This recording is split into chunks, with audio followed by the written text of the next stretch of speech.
Gusto mo ba yun?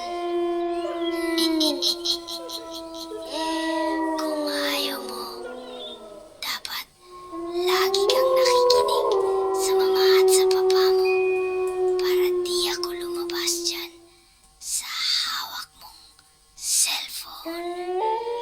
Gusto mo bang lumabas ako sa cellphone mo?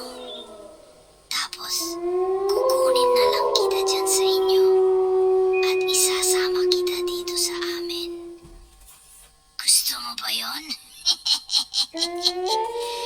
Kaya, kung ako sa'yo, bibitawan ko na yung hawak mong cellphone at matutulog na ako ng maaga para hindi na kita kunin sa mama at papa mo. O kaya sila na lang ang kukunin ko.